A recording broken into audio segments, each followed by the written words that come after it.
Aurora had always thought her marriage to Liam was steady, even if it lacked sparks, until the gifts started. It began with a velvet box on her pillow, diamond earrings she'd never asked for. "Just felt like spoiling you," Liam said, kissing her forehead.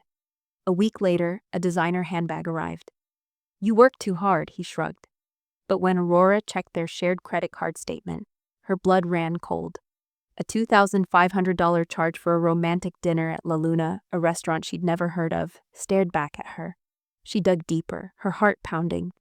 Hotel bookings in Maui, spa charges for couples massages, even a receipt for 2 tickets to Santorini. Santorini, the trip she'd begged for last anniversary. That night, while Liam snored, she crept into his home office. His old laptop, hidden under tax files, held photos of him and a blonde woman, Emma, his new assistant, grinning on a yacht. Emma wore the same diamond bracelet Liam had gifted Aurora days earlier. Aurora didn't scream, she didn't cry. Instead, she screenshot every transaction, emailed herself the photos, and met a lawyer at dawn. "He's draining our accounts," she said, voice steady. The lawyer frowned at a $10,000 transfer to an account named Escape Plan. "We'll freeze everything," he promised. That evening, Liam arrived with roses. "Big promotion at work," he announced. "More gifts coming." Aurora waited until he'd bragged about his bonus, before sliding the Santorini receipt toward him. "Whose escape plan?" she asked. His face paled. "A client," he stammered. Aurora played a voicemail she'd found, Emma's giggle. "Liam, the Maldives next month?" "You're the best," Liam exploded. "You've been distant. Emma appreciates me." Aurora almost laughed. Distant. She'd been secretly planning a vow renewal. Instead, she tossed him divorce papers. "Your cards are frozen," she said. "The Maldives is cancelled." Liam fought dirty. He claimed Aurora was paranoid, even told friends she'd lost it. But Aurora's lawyer had proof: the secret transfers, the photos, even a rental lease for a beach condo in Emma's name. At the divorce hearing, the judge awarded Aurora their house, savings, and half Liam's 401k. Financial infidelity, the judge declared. Liam lost his job after Emma, embarrassed by the scandal, quit and leaked their emails to HR. A year later, Aurora opened Wanderlight, a boutique travel agency. Her first client? Emma, dragging a suitcase into the office. "I need to get far away," she sighed, booking a solo trip to Bali. Aurora smiled, stamping the ticket.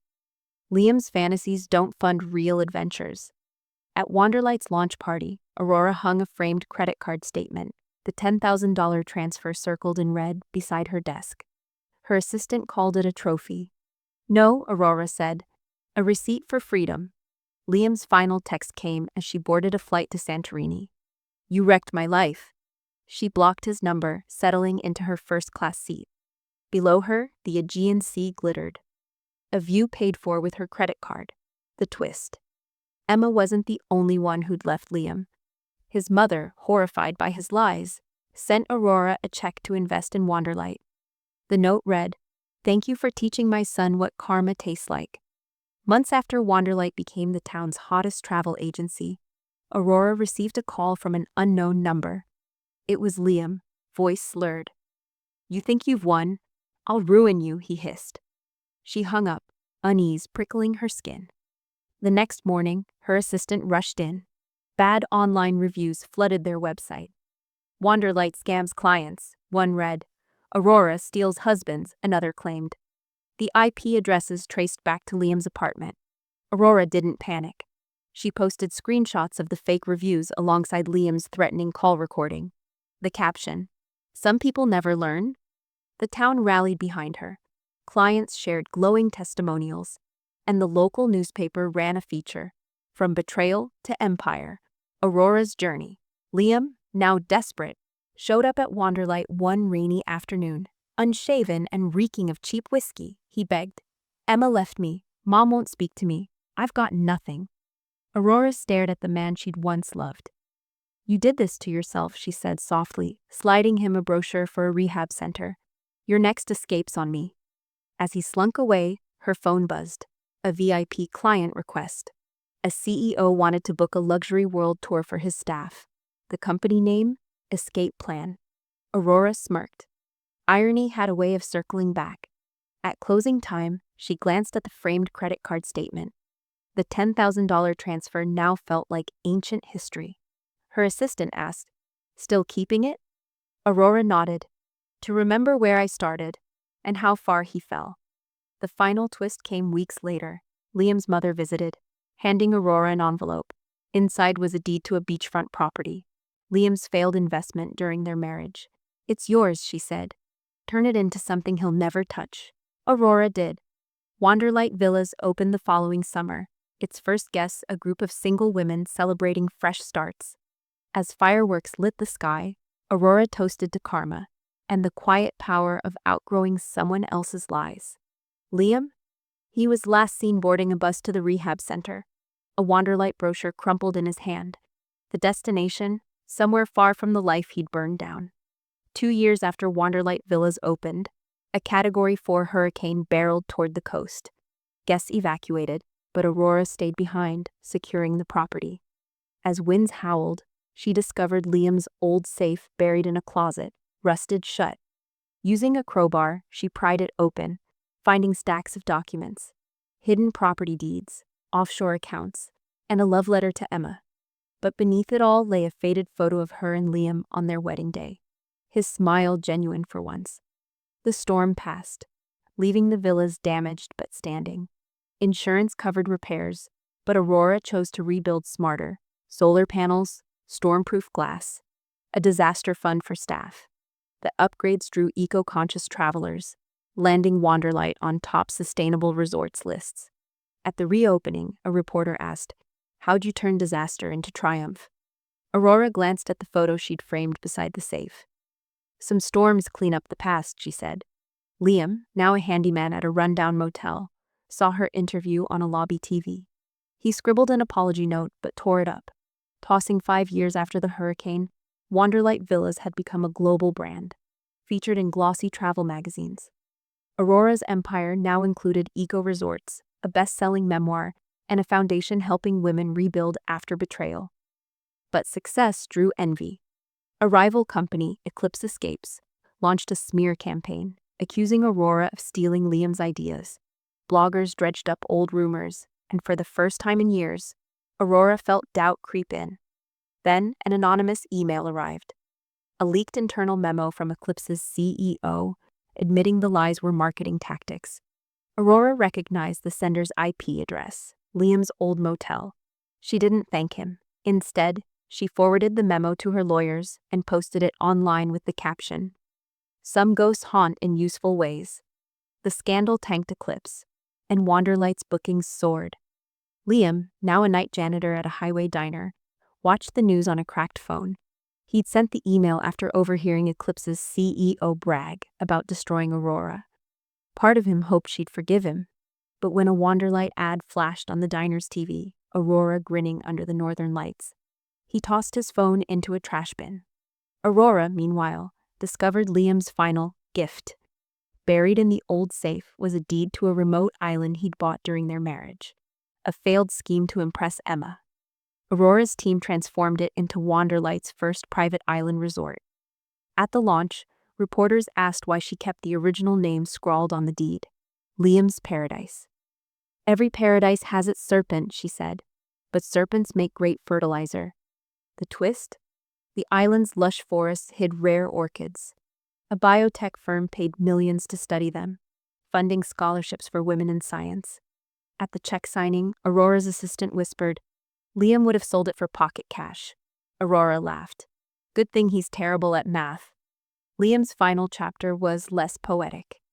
Broken alone, he stumbled into a library one rainy night, Googling Aurora's net worth. The number flashed, $250 million, as a librarian scolded him for dripping on the keyboard. He left, shoulders hunched, and vanished into the storm. Aurora? She stood on her island's beach at sunset, the framed credit card statement now displayed in Wanderlight's flagship lobby. A guest asked, "Don't you ever miss your old life?" Aurora watched a parrot swoop over the waves. "I miss who I thought he was," she said, "but I love who I became." As stars emerged, her phone buzzed, a notification for a $10,000 deposit into the foundation. The donor's name, anonymous. Aurora smirked, tossing a seashell into the ocean. Some storms, it seemed, washed up second chances. The real ending? Aurora never looked back. But the world kept circling her story, a reminder that even the deepest betrayals could fund the brightest futures. A decade after Wanderlight became a household name, Aurora faced her quietest battle yet. Her foundation's funds were mysteriously draining. $500,000 vanished overnight. The board demanded answers, but Aurora's calm never wavered. Tracing the transfers, she found a shell company named Phoenix Holdings. The address? Liam's old motel. She drove there, dust swirling as she parked. The motel was abandoned, windows boarded, but inside Liam's old room, she found a ledger. Scribbled entries showed he'd funneled money to a teen girl, Emily, 17, tuition fees. A photo paperclip to the page revealed Emily's face, Emma's daughter. Aurora's lawyer confirmed it. Liam, before disappearing, had stolen from the foundation to support the girl. Emma died last year, the lawyer said. Overdose. Kids alone. Aurora stared at Emily's school photo, same defiant smirk as her mother. The board urged her to press charges. Instead, Aurora invited Emily to the island. The girl arrived, all ripped jeans and eye rolls. What, gonna lecture me about my deadbeat dad? Aurora handed her the ledger. He stole to pay your tuition, not an excuse. But you're smart enough to do better. Emily scoffed, but stayed. Aurora put her to work cleaning resort cabins, watching as the girl's sneers softened. One night, Emily found Aurora reviewing budgets. Why'd you help me? She muttered. Aurora pointed to the framed credit card statement. Someone once paid $10,000 to teach me a lesson. Consider this your scholarship. The twist? Emily excelled. By summer's end, she'd designed an app for the resort, WanderGuide, tracking eco-friendly travel tips. Aurora funded it, and within months, hotels worldwide licensed the tech. At the launch party, Emily hugged her. Still think my dad's a monster, Aurora paused. Monsters make good caution signs. Liam's final act surfaced weeks later. A hiker found his journal in a national park. Its last entry dated the day he vanished. Tell Emily I tried. Aurora buried it under the island's oldest orchid, whispering, Trying's not enough. The foundation's missing funds. Turned out Emily had repaid every penny with her app's first profits. Aurora doubled the amount, creating the Second Chances grant for kids of broken homes. At the ceremony, Emily joked, Guess I'm your twist ending. Aurora smiled. Number, you're a prologue. Liam, rumors swirled. A drifter in Alaska, a bartender in Mexico. Aurora didn't care. She'd built an empire from his wreckage. But her legacy wasn't revenge. It was the quiet girl in the back row at the grant event, scribbling a business plan, her eyes sharp with borrowed resolve. As Aurora sailed to the island's new geothermal spa, Phoenix Springs, she tore Liam's last unsigned apology letter, scattering it into the wind. The pieces swirled like ash, dissolving into a sunset that painted the ocean gold. Some stories don't end. They just turn the page. Years after WanderGuide became the travel industry's gold standard, Aurora faced her quietest crisis. The app's servers crashed overnight, a cyber attack erasing decades of curated travel data. Panicked clients flooded the helpline, and headlines blared, Wanderlight's empire crumbles? Aurora sat in her island office, staring at the frozen screens. Then she called Emily, now the app's CEO. Fix this, or don't. Your call. Emily worked silently for 72 hours, fueled by coffee and Aurora's unshakable calm. Deep in the code, she discovered a hidden message. Legacies burn brightest before they fall. The IP traced to a hacker collective, but one alias stood out, Phoenix Rises. Emily froze. It was Liam's old gamertag. Aurora didn't flinch. He's been dead for years, she said, though no body was ever found. Emily disagreed. Ghosts don't code. Together, they rebuilt the app, embedding a security system so advanced, tech giants begged to license it. The attack backfired. WanderGuide's user base tripled. At the relaunch, a reporter asked, How'd you turn sabotage into success? Emily grinned. We've had practice. The twist came in a battered envelope delivered to the island. Inside was a faded USB drive, labeled Phoenix. Aurora plugged it in, revealing decades of files. Liam's failed business plans, apology drafts, and a video. His gaunt face filled the screen. Aurora, tell Emily I'm sorry. The hacker wasn't me, but I hope it made you stronger. The date stamp, 2 weeks before he vanished. Aurora deleted the video. Why keep it? Emily asked. He wanted a last word. Aurora shrugged. But I write my own endings. Months later, at a Women in Tech gala, Emily accepted an award for Wander Guide. On stage, she thanked Aurora, then paused. And thanks to the ghost who taught us to outgrow the dark. The crowd chuckled, unaware of the USB burning in Aurora's hotel fireplace. Liam's final whisper to the world? A donation in Emily's name to a coding camp for girls, paid from a secret account he'd forgotten to drain. Aurora let it slide.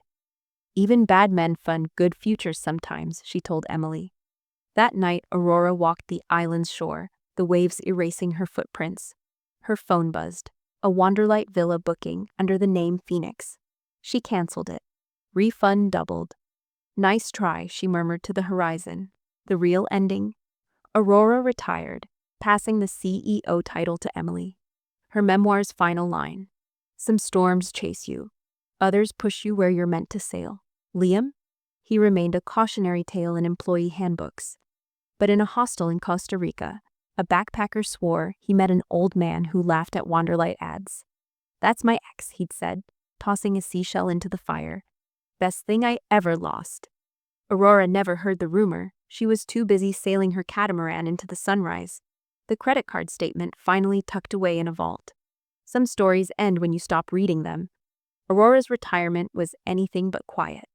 She split her time between mentoring young entrepreneurs and sailing the Caribbean. Her catamaran named Phoenix, a cheeky nod to the past she'd long outrun. One morning, as she sipped coffee on deck, Emily video called, her face lit with excitement. We're acquiring Eclipse Escapes, she announced. Their CEO wants to meet, says it's closure. Aurora's brow furrowed. The name Eclipse still tasted bitter. The meeting was held at Wanderlight Villas. The CEO, a silver-haired woman named Clara, greeted Aurora warmly. I admired how you survived, Liam, she said, sliding over a file. Inside were letters. Liam had once pitched Eclipse, a scheme to sabotage Aurora years ago. Clara had refused, but kept the evidence. Thought you'd want these, she said. Aurora flipped through the pages, Liam's desperation bleeding through every word. Ruin her, and I'll give you everything. That night, Aurora burned the letters in the villa's fire pit. Emily watching silently. Why not leak them? Emily asked. Aurora tossed the last page into the flames. Fire's better at keeping secrets. The next day, while reorganizing her office, Aurora found the old safe again. Inside, beneath layers of dust, lay the wedding photo she'd once buried. Liam's face, frozen in time, no longer stirred anger, just a faint ache for the woman she'd been. She tucked the photo into a memoir draft titled Storms I've Sailed, adding a final chapter. To the man who taught me to navigate. The twist came weeks later. A package arrived. A vintage globe from Liam's mother, its stand engraved. For the woman who charted her own world. Hidden inside was a compartment holding Liam's wedding ring. Aurora dropped it into the ocean off the villa's dock, the gold glinting once before disappearing. At Wanderlight's 15th anniversary gala, Emily unveiled a statue in Aurora's honor, a woman steering a ship through stormy waves. The base inscribed, "Here lies no one's ghost." Aurora laughed, eyes damp. Should have added a credit card, she joked. Later, as fireworks burst overhead, a staffer handed her a note found in the globe's compartment, a shaky scribble. You were always the storm. No signature, but the paper smelled faintly of whiskey. Aurora let the wind snatch it, watching it swirl into the night. Liam's end remained a mystery, a shadow in a hostel guestbook, a rumor in a fishing village. Aurora didn't care. She'd stopped chasing ghosts long ago. The real finale? Aurora sailed into the sunrise the next morning, the memoir manuscript tucked in her bag. Somewhere mid-ocean, she opened to the last page, pen hovering. Finally, she wrote, "The best revenge isn't success. It's forgetting to keep score." As the horizon swallowed the sun, she tossed the framed credit card statement overboard. It sank swiftly, a relic swallowed by the sea. Aurora didn't look back. Some journeys end where they began, not with a bang, but with a quiet, unshakable peace. Aurora spent her final years in a cottage on the island's northern cliffs, the roar of the ocean her constant companion. Travelers rarely recognized the silver-haired woman who gardened in muddy boots, but sometimes a guest would spot the weathered Wanderlight logo tattooed on her wrist and whisper, "Isn't that the Storm Queen?" She'd just smile and hand them a ripe mango from her tree. One autumn morning, a young couple arrived, their wedding rings still gleaming. The groom hesitated before approaching her.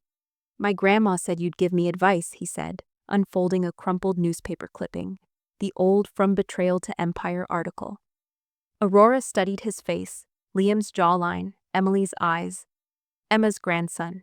She served them lemonade on her porch, the groom confessing his fears. "What if I mess up like my granddad?" Aurora pointed to the horizon, where storm clouds brewed. "You don't control the weather," she said. "You just build better boats." Later, while tidying up, she found Liam's old journal in a dusty trunk.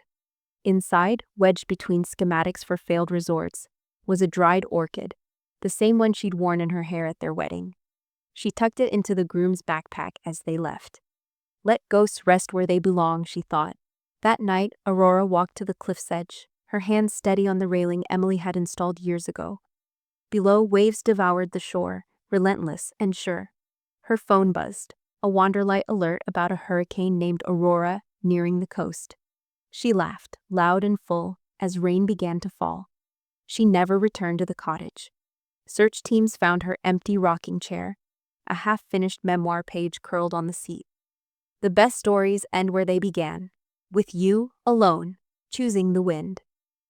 Months later, Emily scattered her ashes over the island's coral reefs. As the boat drifted, she noticed a flicker beneath the waves. The glint of Liam's wedding ring, wedged in the rocks, outshone by schools of jewel-colored fish. Still stealing her spotlight, Emily muttered, tossing a wreath of orchids into the sea. The twist? Aurora's memoir, published posthumously, became a survival guide for entrepreneurs and heartbroken dreamers alike. Its final chapter, How to Survive Being the Storm, detailed her early days. Not with Liam, but as a girl rebuilding her mother's garden after a flood. The dedication read, "To every woman who roots in rubble." Liam's name never appeared. At the memoir's launch, a storm rolled in, canceling flights and flooding roads. Hundreds still crammed into Wanderlight villas, watching Emily unveil the book on a rain-lashed screen. When the power flickered, someone shouted, "She's here!" The crowd laughed, clinking glasses as lightning lit the sky. Some say storms follow great stories. Aurora would have argued they carry them, whispering endings too bold for calm seas. All anyone knew for sure was this. The next morning, the island's beaches glittered with seashells shaped like credit cards, waves nibbling their edges back to sand.